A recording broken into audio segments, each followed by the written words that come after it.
तर सगळ्यांना आता हार्ट अटॅक हे खूप चांगलं माहिती असतं, पण ब्रेन अटॅक किंवा ब्रेन स्ट्रोक हा सुद्धा तितकाच चांगला माहिती व्हायला पाहिजे. तर ह्याला पक्षाघात पण म्हणतात, पॅरालिसिस म्हणतात, अर्धांगवायू म्हणतात, कारण कॉमनली होणारा जो सर्वसामान्य लकवा म्हणतात.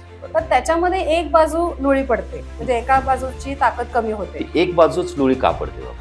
कारण मेंदूचा जो रक्तपुरवठा आहे तो 2 भागामध्ये डिवाइड केलेला आहे, म्हणजे डावीकडं आणि उजवीकडं. डॉक्टर, आता बऱ्याच जणांचा चेहरा वाकडा होतो, म्हणजे तिरळेपणा वगैरे आपण म्हणतो, तर नेमकी याची सुरुवात कशी होते आणि त्याची कारण काय? बरं, सगळ्यात जे आपल्याला दिसतं जास्तीत जास्त कारण चेहरा वाकडं व्हायचं त्याला आपण फेशियल पाल्सी किंवा बेल्स पाल्सी असं म्हणतो. त्याच्यामध्ये होतं काय की जी आपली चेहऱ्याची फेशियल नर्व असते त्याला एका व्हायरल इन्फेक्शनमुळे सूज येते आणि मग चेहरा वाकडा होतो.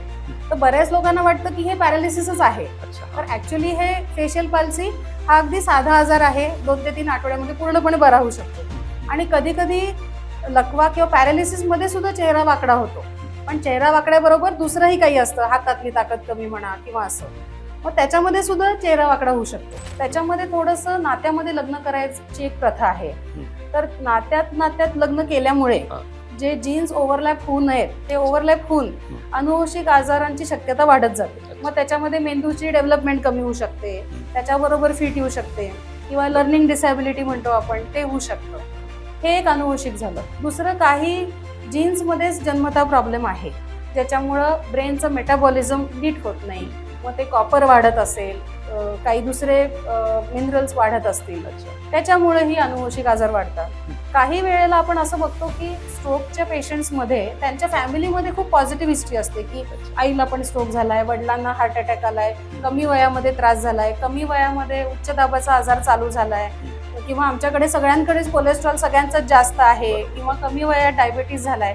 ह्या सगळ्या रिस्क फॅक्टर्स सुद्धा अनुवंशिक असू शकतात आणि त्यांनी मेंदूचा आजार उद्भवू शकतो. माझ्या लक्षात राहिलेली एक केस आहे ज्याच्यामध्ये त्यावेळेला मी स्वतः प्रेग्नंट होते आणि एक महिला माझ्याकडे ऍडमिट झाली होती जीबीएस आजाराने. तर त्यावेळेला हायपर ऍक्टिव्ह जीबीएस म्हणून एक फार साथ चालू होती, ज्याच्यामध्ये 24 आवर्समध्ये तुम्ही इथून खाली पूर्ण पॅरालाइज होता आणि फक्त डोळ्याची मुवमेंट तुमची राहते आणि थोडंफार चेहऱ्याचे हावभाव करता येतात. आणि त्या महिलेने जस्ट डिलिव्हरी करून ती ऍडमिट झाली माझ्याकडे. ती डिलिव्हरी 2 दिवसापूर्वी झाली आणि हा आजार तिला दुर्दैवाने झाला. तर ह्या हायपर ऍक्टिव्ह जीबीएस मध्ये बरं व्हायला खूप काळ जातो, कारण जेवढं लवकर ते वीकनेस डेव्हलप होतो तेवढं बरं व्हायला वेळ लागतो. तर ती माझ्याकडे जवळजवळ 2.5 महिने ऍडमिट होती आणि पूर्ण ती व्हेंटिलेटर वरती होती. पहिले 15-20 दिवस एकही बोट सुद्धा हलत नव्हतं तिचं.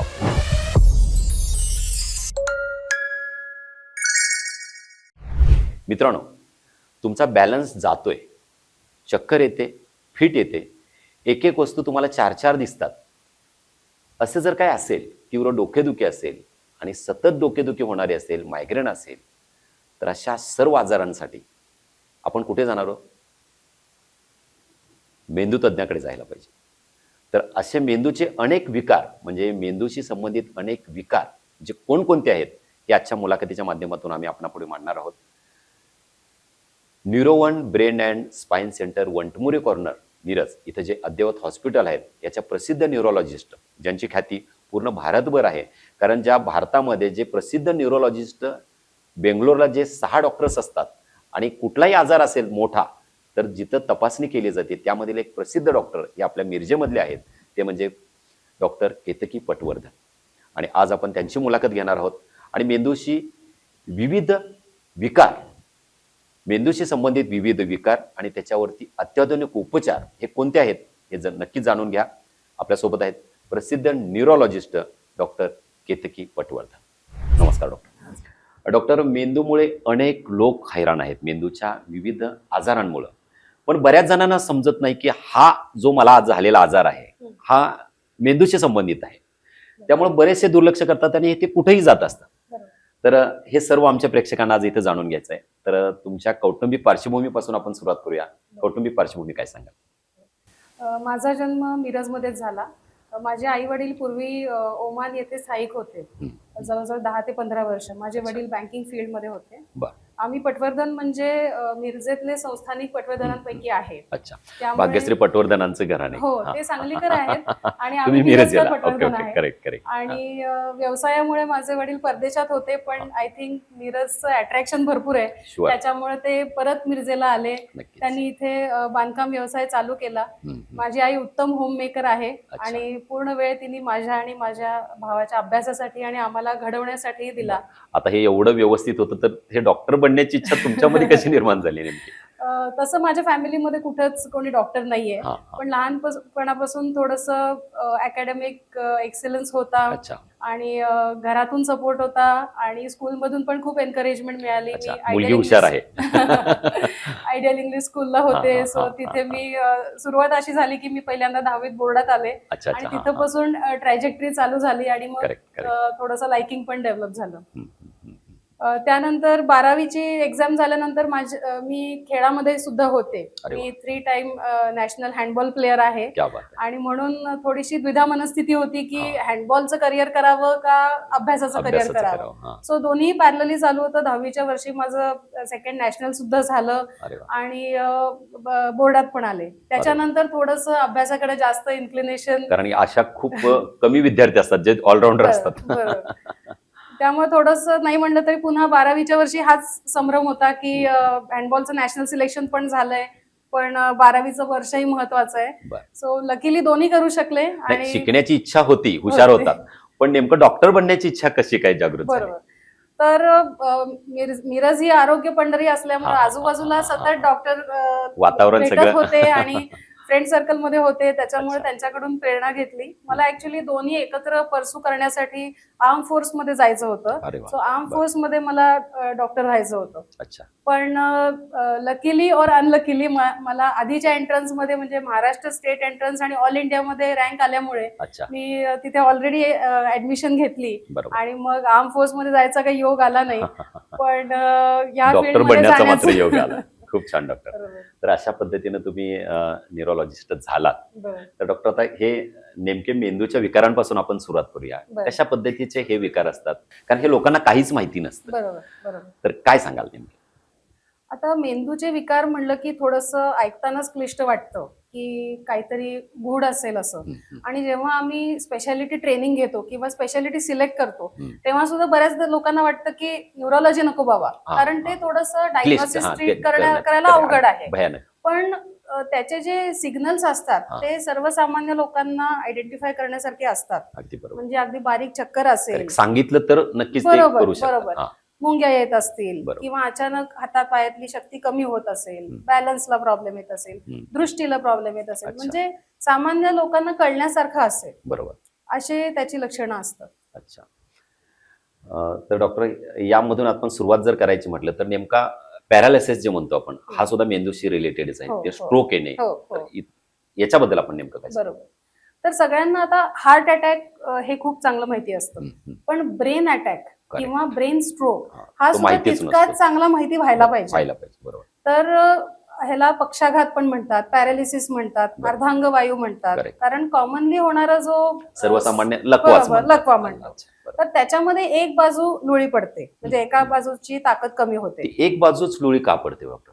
कारण मेंदूचा जो रक्तपुरवठा आहे तो 2 भागामध्ये डिवाइड केलेला आहे, हा. म्हणजे डावीकडं आणि उजवीकडं. बरोबर. आणि त्याच्यामधल्या काही 2-3 रक्तवाहिनी असतात त्या जास्त स्ट्रोक होण्यासाठी प्रोन असतात, म्हणजे त्यांची टेंडन्सी जास्त असते स्ट्रोक होण्याची. त्यामुळे मग त्यामध्ये होणारा स्ट्रोक जो आहे तो एक साइडला जास्त एफेक्ट करतो. आणि शक्यतो ती लेफ्ट साइडच असते का बंद पडणारी? नाही, असं काही असं नाही. काही लेफ्ट राईट दोन्ही असू शकते. हा, हा. आणि इतर पण बऱ्याच गोष्टी स्ट्रोक मध्ये मोडतात. अच्छा. म्हणजे जसं की अचानकपणे बॅलन्स जाणं, अचानकपणे एका बाजूची किंवा दोन्ही बाजूची दृष्टी जाणं, हा, हा. हे सुद्धा स्ट्रोक मध्येच मोडतं. पण अच्छा. कॉमन दिसणारं जे आपल्याला आहे समोर की एक बाजूला त्रास होतो, हा. ते जास्त लक्षात राहिले लोकांच्या. अगदी अगदी. ते त्यामुळेच तो स्ट्रोक वगैरे या पद्धतीनं होत असतो. Correct. ठीक आहे डॉक्टर. तर बऱ्याच जणांना म्हणजे आता मायग्रेन हा नंतर रिलेटेड म्हणजे मोठा आजार मायग्रेन दिसतो, पण याच्या आजाराची सुरुवात जी छोटे छोटे डोकेदुखी, तीव्र बरोबर. डोकेदुखी बरोबर. आणि नंतर पुढे मायग्रेन, काय सांगाल? बरोबर. तर आता डोकेदुखीचे अनेक प्रकार असतात आणि त्याच्यामधला मायग्रेन हा कॉमन प्रकार आहे. बऱ्याचदा सर्वसामान्य डोकेदुखीला सुद्धा मायग्रेनच म्हणतात सगळे. अर्धशिशी. अर्धशिशी. आणि कधी कधी त्याचे जे प्रकार असतात म्हणजे टेन्शन टाईप हेडेक, अच्छा. हेमिक्रेनियल हेडेक, असे काही प्रकार आहेत. तर त्या सगळ्याला सगळे मायग्रेनच असं म्हणतात कॉमनली. पण जी डोकेदुखीची सुरुवात आहे ती यंग एज मध्ये म्हणजे शाळेत असतानाच थोडी थोडी चालू होते. अच्छा. मग काही जणांना वाटतं झोप झाली नाही म्हणून, बाहेर खेळला म्हणून, उन्हात गेला म्हणून. बरोबर. ऍक्च्युअली सुरुवात झालेली असती शाळेत असताना. अपचन वगैरे त्याच्यामध्ये बरोबर होऊ बरोबर. शकतं. हा, किंवा हा जेवतच नाही बरोबर. मुलगा, हा, असं. पण ऍक्च्युली सुरुवात लवकर झाली असताना लवकर ट्रीटमेंट जर घेतली हम्म. तर टीन एज म्हणजे अच्छा. 14, 15, 16 पर्यंत ती डोकेदुखी कमी सुद्धा होऊ कमी होऊ शकते. शकतं. काही लोकांना थोडी नंतर डोकेदुखी चालू होते. अच्छा. पण ज्या त्या वेळेला चांगली ट्रीटमेंट घेतली, हम्म. अगदी 2-3 महिन्यांमध्ये पूर्णपणे डोकेदुखी कमी होऊ शकते. अच्छा. आता ही होण्याची कारण काय सांगू डॉक्टर? बर, सर्वसामान्यपणे जे आपल्या डे टू डे रुटीन मध्ये म्हणलं तर वेळच्या वेळेला जेवण न करणं, चांगली झोप न घेणं आणि आहार व्यवस्थित न घेणं. बरोबर. ज्यांना डोकेदुखी असते त्यांना काही आहारामधले पदार्थ म्हणजे आम्ल पदार्थ चालत काही नाहीत, बरोबर. चॉकलेट्स काही चालत नाहीत, काही किंवा हेवी nuts पदार्थ चालत खाल्ल्यामुळे नाहीत. आतड्यांना पचन झाल्यामुळे बरोबर. होऊ शकतात. बरोबर बरोबर, अच्छा. तसं होऊ शकतं. बरोबर. डॉक्टर, आता बऱ्याच जणांचा चेहरा वाकडा होतो, म्हणजे हम्म. तिरळेपणा वगैरे आपण बरोबर म्हणतो. बरोबर. तर नेमकी ह्याची सुरुवात कशी होते आणि त्याची कारण काय? बर, सगळ्यात जे आपल्याला दिसतं जास्तीत जास्त कारण चेहरा वाकडं व्हायचं त्याला आपण फेशियल पाल्सी किंवा बेल्स पाल्सी असं म्हणतो. अच्छा. त्याच्यामध्ये होतं काय की जी आपली चेहऱ्याची फेशियल नर्व असते त्याला एका व्हायरल इन्फेक्शनमुळे सूज येते अच्छा. आणि मग चेहरा वाकडा होतो. तर बऱ्याच लोकांना वाटतं की हे पॅरालिसिसच आहे. अच्छा. तर ऍक्च्युली हे फेशियल पाल्सी हा अगदी साधा आजार आहे, 2 ते 3 आठवड्यामध्ये पूर्णपणे बरा होऊ शकतो. आणि कधी कधी लकवा किंवा पॅरालिसिस मध्ये सुद्धा चेहरा वाकडा होतो. पण चेहरा वाकड्याबरोबर दुसरंही काही असतं, हातातली ताकद कमी म्हणा किंवा असं, मग त्याच्यामध्ये सुद्धा चेहरा वाकडा होऊ शकतो. तर हे न्यूरोलॉजिस्टला दाखवून फाइंड आउट करणं गरजेचं आहे की ह्याच्यामध्ये नक्की काय स्ट्रोक आहे का जस्ट फेशियल पाल्सी आहे. बरोबर. म्हणजे त्याचे रिझन आल्यानंतर त्याच्यावरती उपचार व्यवस्थित बरोबर. होऊ शकतो. बरोबर. बऱ्याच जणांना डॉक्टर चक्कर आणि फिट येण्याचे प्रकार असतात आणि लोकांची समजूत कशी असते की काही खाल्लं नसेल म्हणून चक्कर आले असेल, बरोबर बरोबर. किंवा काहीतरी फिट कुणाला तरी ते आजोबांना बाबाला येत होती म्हणून त्याला बरोबर. फिट आलेली असेल. बरोबर. तर याची नेमके कारण काय सांगा? बरं, तर आता बऱ्याचदा हे सुद्धा शाळेपासून असू शकतं. बरीच मुलं प्रार्थनेमध्ये चक्कर येऊन पडतात. तर बरोबर. ही लहान मुलांमध्ये होणारी कॉमन फिटची संभावना असते अच्छा, की ही अच्छा. फिट असू शकते. त्यावेळेला इव्हॅल्युएशन व्हायला पाहिजे. अच्छा. वय जसं वाढेल तशी फिटची कारणंही वाढत जातात. अच्छा. 20 ते 40 वयोगटामध्ये होणारी जी फिट असते अच्छा. तर त्याचे वेगवेगळे प्रकार असतात. कधी नुसतं चक्कर येऊन पडायला होतं, कधी हातपाय वळले जातात, दात खिळी बसते, बरोबर. कधी नुसतंच बसल्या बसल्या रिस्पॉन्स देत नाहीये असं अच्छा. होतं. असे बरेच प्रकार आहेत. अच्छा. तर ते 20 ते 40 वयोगटामध्ये होणारी जी फिटचा त्रास आहे त्याच्यामध्ये शक्यतो काही ब्रेनमध्ये प्रॉब्लेम सापडत नाही, म्हणजे हे जेनेटिक प्रिडिस्पोजिशनमुळे होऊ शकतं. अच्छा, म्हणजे आणि- ते दुसरी बाजू आपण बरोबर. हा. आणि 40च्या पुढे जर काही असेल तर त्यांना काहीतरी ब्रेनमध्ये प्रॉब्लेम असायची शक्यता जास्त असते, की जसं की रक्तपुरवठा कमी झालाय रक्तपुरवठा किंवा कमी ट्यूमर होणे. झालाय, Correct. याच्यामुळे ती फिट असू शकते. अच्छा, म्हणजे चक्कर येणे हे आणि फिट येणे हे बरोबर. बऱ्यापैकी काही अनुवंशिक पण म्हणू आपण आणि काही बरोबर. मेंदूचे विकार म्हणजे बरोबर. रक्तवाहिन्या चॉकअप होणं करेक्ट. किंवा ते रक्तपुरवठा न होणं करेक्ट. अशा पद्धतीने. करेक्ट. डॉक्टर, आता मेंदूचे अनेक, म्हणजे आता आपण अनुवंशिककडे आलोच आहोत, बरोबर. तर काही आजार असे वंश परंपरागत काही येतात का मेंदूशी बरोबर. संबंधित, बरोबर. किंवा नंतरही काही होतात का? तर कसं काय सांगाल आपण?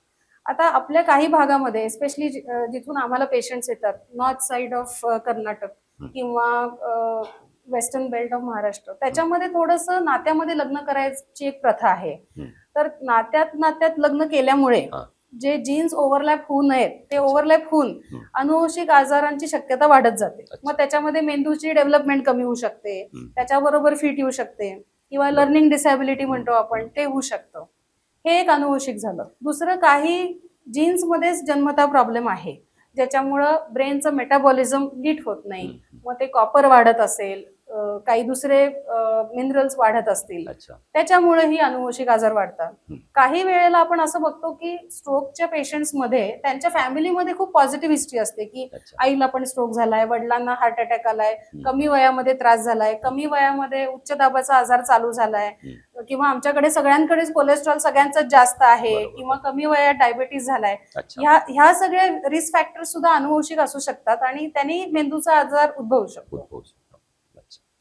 डॉक्टर, आता बऱ्याच वेळेला असं होतं की लग्न, म्हणजे आता तुम्ही नात्यांमध्ये लग्न केल्यामुळे म्हणतात, पण जे काही गतिमंद असतील, मतिमंद असतील, बरोबर. ही जी पिढी जन्माला येते आहे बरोबर. तर त्याच्यात 90% हे नात्यातल्या लग्नामुळे बरोबर. ही मुलं Definitely. असतात. मग नक्की. तो संबंध तिथं येतो का? बरोबर बरोबर. तर नात्यामध्ये लग्न हे टाळावं, अच्छा. किती का दूरचं ते असे ना, त्याच्यामध्ये फर्स्ट सेकंड थर्ड डिग्री असं आम्ही म्हणतो हा हा की अगदी जवळचं थोडं लांबचं थोडं, हा. पण कुठल्याही डिग्रीला रिस्क ही राहतेच. Sure. त्यामुळे नात्यात लग्न अजिबात करू नये. अगदी बरोबर. मित्रांनो लक्षात घ्या, आजही असं म्हणतात, म्हणजे जी जुनी म्हण आहे की माझ्या भावाचं भरपूर शेत आहे किंवा भावाची शेती आहे आणि माझ्या मुलीनं जाऊन तिथं राहावं, म्हणजे मामाशी लग्न वगैरे असेल, आत्याचा बरोबर. मुलगा, मामाची मुलगी, तर हे बऱ्यापैकी टाळलं पाहिजे. पण अजूनही त्याच्यामध्ये बदल झालेला नाही. बरोबर पण जर बरोबर. मेंदूचे विकार आपल्याला पूर्ण टाळायचे असतील तर यामधून थोडीशी फारकत आपल्याला घ्यायला हवी. तर डॉक्टरांनी सांगितलेला हा संदेश आपण नक्कीच लक्षात ठेवला पाहिजे. डॉक्टर, आता नवीन एक आजार आपल्याला म्हणजे जनरली आम्ही नाव ऐकतो, म्हणजे डिमायलिनेटिंग डिसऑर्डर. बरोबर. याच्याबद्दल नेमकं काय सांगा? बरोबर. तर डिमायलिनेटिंग डिसऑर्डर हा एक वेगळा ब्रेनच्या न्यूरॉन्सना होणारा आजार आहे. हा. तसा काही तो नवीन नाही आहे, पण आता जास्तीत जास्त केसेस डायग्नोज होत आहेत कारण अच्छा. न्यूरोलॉजिस्ट पर्यंत पोहोचतायत हम्म. आणि आपल्याकडे चांगल्या MRIच्या वगैरे सुविधा आहेत. तर त्याच्यामध्ये काय होतं की न्यूरॉनचं जे वर कोटिंग असतं त्याला आपण मायलिन म्हणतो. अच्छा. आणि त्या कोटिंगला इजा झाल्यामुळे होणारे जे आजार आहेत त्याला डिमायलिनेटिंग डिसऑर्डर्स असं म्हणतो. अच्छा. त्याचे आता प्रामुख्याने 2-3 प्रकार आहेत. एक म्हणजे मल्टिपल स्क्लेरोसिस, एक एनेमो आणि मॉग. तर आता ह्याच्यात मी फार डिटेलमध्ये जात नाही, पण ह्या तिन्ही आजारामध्ये सगळ्यात कॉमन सिम्पटम जर म्हणलं तर अचानकपणे डोळ्याची दृष्टी जाते. अचानकपणे एक हात एक पाय काम करायचं बंद होतो, किंवा ताप आला आणि 2 दिवसानंतर एकदमच चालायचं बंद झालं. ताप आला 2 दिवसात एकदमच लघवीचा कंट्रोल गेला. असे काही वेगवेगळे सिम्पटम्सच्या स्वरूपात ते प्रेझेंट करू शकतात आपल्याला. त्याच्यामुळे या आजाराची जाण असणं म्हणजे कॉमन पब्लिकमध्ये आणि इतर डॉक्टरमध्ये हे फार गरजेचं आहे, कारण early diagnosis is the key. जर हे अर्ली डायग्नोज झालं तर इट इज 100% रिकव्हरेबल. एकदम बरोबर. खूप छान डॉक्टर. डॉक्टर, आता आणखी एक म्हणजे GBS बद्दल आजकाल जास्त ऐकायला मिळते. बरोबर. तर नेमकी याची कारण आणि त्याचे प्रकार काय सांगू आपण? बरोबर. तर GBS म्हणजे एक नर्वचा आजार आहे. हातापायाच्या ज्या नर्व्स आहेत त्याच्यामध्ये हळूहळू ताकद कमी होत जाते आणि ताकद कमी झाल्यामुळे सुरुवातीला मुंग्या येतात. त्याच्यानंतर हातातून पायातून समजा हातातून वस्तू पडते, पायामधून चप्पल निसटून जाते. सुरुवात अशी होते आणि एका आठवड्याच्या आत 2 दिवस ते 7 दिवस ह्याच्यामध्ये अचानकपणे पॉवर कमी कमी होत जाते हातापायाची. म्हणजे बोलणं चांगलं असतं, शुद्ध व्यवस्थित असते, चक्कर वगैरे येत नसते, पण पॉवरच जाते. तर ह्याला आपण GBS म्हणून म्हणतो. याच्यामध्ये काय होतं की नर्व्स डॅमेज झाल्यामुळे आपल्याला त्या अँटीबॉडीज रक्तात तयार झाल्या आहेत त्याची ट्रीटमेंट द्यावी लागते. आणि हे सुद्धा अगदी छान ट्रीट होण्यासारखा आजार आहे. आणि शक्यतो तो थंडीच्या सीझन मध्ये येतो किंवा थंडी संपता येतो. त्यामुळे त्या काळामध्ये काय रिझन त्याचं काय होतं, थंडीमध्ये स्पेसिफिक व्हायरल पॅटर्न आपल्याला बघायला मिळतो. तर ते व्हायरसेस थंडीत ऍक्टिव्हेट होतात आणि आपल्या प्रतिकार शक्तीशी क्रॉस रिॲक्ट करतात, म्हणजे ऑटो इम्युनिटी म्हणतो आपण त्याला. आणि म्हणून त्या सीझन मध्ये हा आजार जास्त पाहायला मिळतो. बरोबर. डॉक्टर, आता आणखी एक म्हणजे काही जणांचे म्हणजे अशी जीभ अडखळी जाते किंवा काय म्हणतात त्याला, फिटेने आणि दातखिळी बसणे, आणि नंतर काही जणांना ते म्हणजे अशा वस्तू 4-4 दिसायला लागतात. बरोबर. किंवा बॅलन्स बिघडतो. बरोबर. तर नेमका ते पार्किन्सन्स जो काय आजार आहे तर नेमका त्याच्याशी आणि याच्याशी काय संबंध आहे? बरोबर. तर आता पार्किन्सन डिसऑर्डर हा एक वेगळा पार्ट आहे न्यूरोलॉजीचा. कारण आपण आतापर्यंत बघितलं की पॉवर कमी होते. पार्किन्सन मध्ये पॉवर चांगली असते, पण जे मसल कोऑर्डिनेशन आहे, म्हणजे आता हात मला दुमडायचा असेल तर हा मसल काम करायला पाहिजे आणि ह्या मसलनी रिलॅक्स करायला पाहिजे, तरच ही मुवमेंट होऊ शकते. तर पार्किन्सन मध्ये होतं काय तर की सगळेच मसल स्टिफ होतात. त्याच्यामुळे तुम्ही साधारण रोबोट सारखे चालायला लागता किंवा चालण्याची गती कमी होते, हाताला कंप होतो, पडण्याची शक्यता असते आणि ह्याच्यामध्ये सुद्धा बोलण्यामध्ये तोतरेपणा येऊ शकतो. बरोबर. आणि बऱ्याच जणांचं म्हटलं तर आता मगाशीच आपण म्हटलं की heart attack is a common. काय झालं की हार्ट अटॅक आला. बरोबर. पण आता मेंदूशी संबंधित अटॅक येऊ शकतो. बरोबर. तर आता हे स्ट्रोक म्हणू आपण त्याला, तर ह्या स्ट्रोकचे किती प्रकार पडू शकतात आणि ते कोणाकोणाशी संबंधित होऊ शकतात? बरोबर. तर वेगवेगळ्या वयोगटामध्ये स्ट्रोकच्या वेगळी वेगळी कारणं असतात स्ट्रोकची. पण मेनली 2 प्रकार असतात. हा. एकामध्ये असतं की रक्तपुरवठा बंद पडतो बरं. आणि एकामध्ये असतं की रक्तवाहिनी फुटल्यामुळे ब्लिडिंग झालेलं असतं, अच्छा. ज्याला आपण इस्केमिक स्ट्रोक आणि हिमरेजिक स्ट्रोक असं म्हणतो. अच्छा. इस्केमिया म्हणजे काय, तर एका मेंदूच्या भागाला रक्तपुरवठा होत नाही कारण तिथे सप्लाय करणारी रक्तवाहिनी ब्लॉक होते. अच्छा.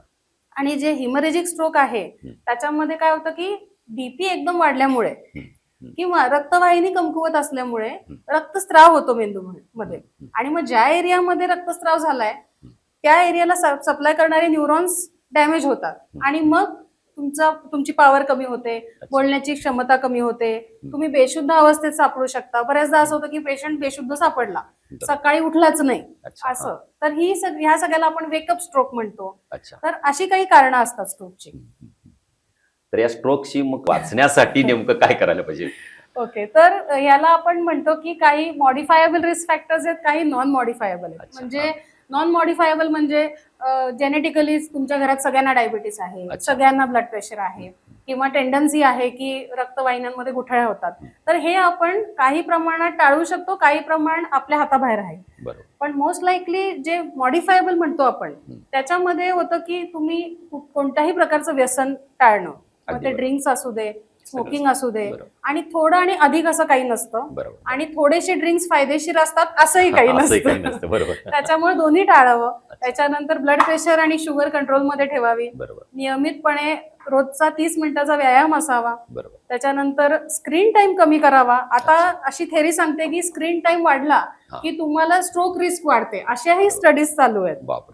त्याच्यानंतर आहार घेणं, सकस आहार घेणं, फॅट डाएट्स न करणं, म्हणजे खूप वजन कमी करायला लोक डाएट घेतात विनाकारण. कधी कधी म्हणजे एक गोष्टीच्या मागे लागतात की low carb, high fat, keto diet. So सगळ्या ह्या डाएटचा परिणाम आपल्या शरीरावर होत असतो आणि रक्तवाहिन्या पण त्याच्यामुळे वीक होऊ शकतात.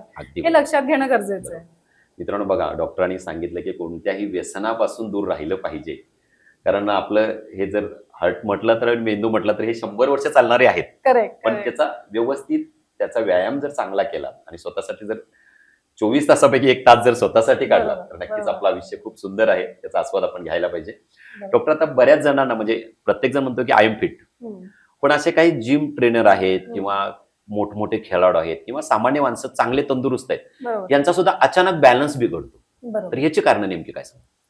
तर आता आपली बॅलन्सिंग सिस्टीम ही मेनली 2-3 गोष्टींवर अवलंबून आहे. एक तर आपण आपला छोटा मेंदू, ज्याला आपण सेरिबेलम म्हणतो, मग जर छोट्या मेंदूला रक्तपुरवठा कमी झाला किंवा तिथले काही आजार झाले तर बॅलन्स जाऊ शकतो.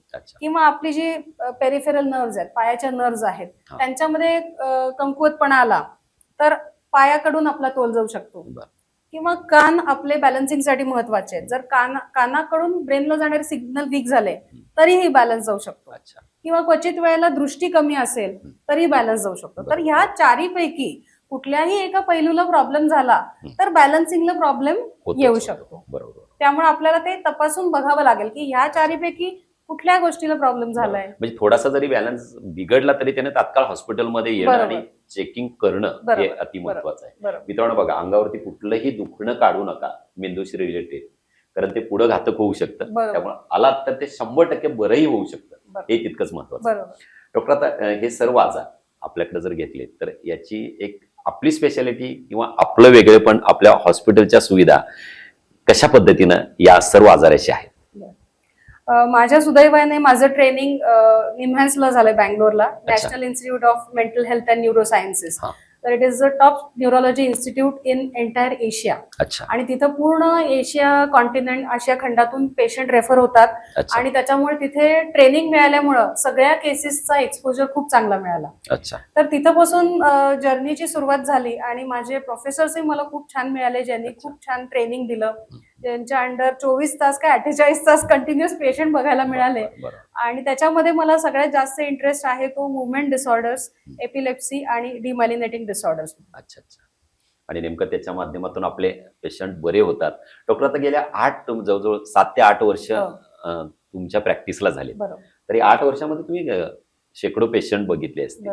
तर नेमका त्याच्यामध्ये काही मोजकी उदाहरणं तुम्ही काय सांगाल, म्हणजे महत्वाची उदाहरणं की ज्यांना तुमच्यामुळे जीवदान मिळालं आणि ते बरे झाले?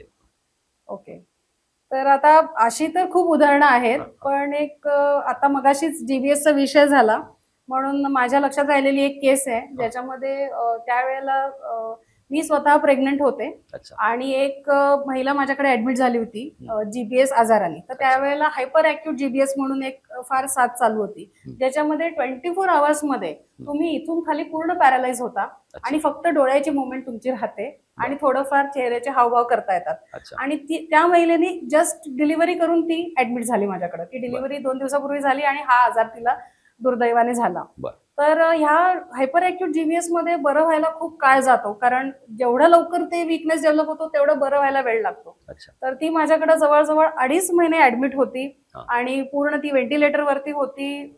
पहिले 15-20 दिवस एकही बोट सुद्धा हलत नव्हतं तिचं. बापरे आणि जशी जशी आम्ही ट्रीटमेंट दिली, ऍडव्हान्स ट्रीटमेंट दिली, हळूहळू करून रिकव्हर झाली. अच्छा 2.5 महिन्यानंतर ती चालत घरी गेली आणि आताच मागच्या महिन्यामध्ये ती तिच्या मुलाला नवऱ्याला घेऊन जॉब ऑपॉर्च्युनिटीसाठी कॅनडाला पण क्या मूव्ह बात. झाले. खूप आणि छान. काही तिचे लाईफचे माइलस्टोन्स असतील किंवा काय असेल तर ती मला एकदा जस्ट भेटून जाते की आता माझी एक मैत्रीणच झाली आहे.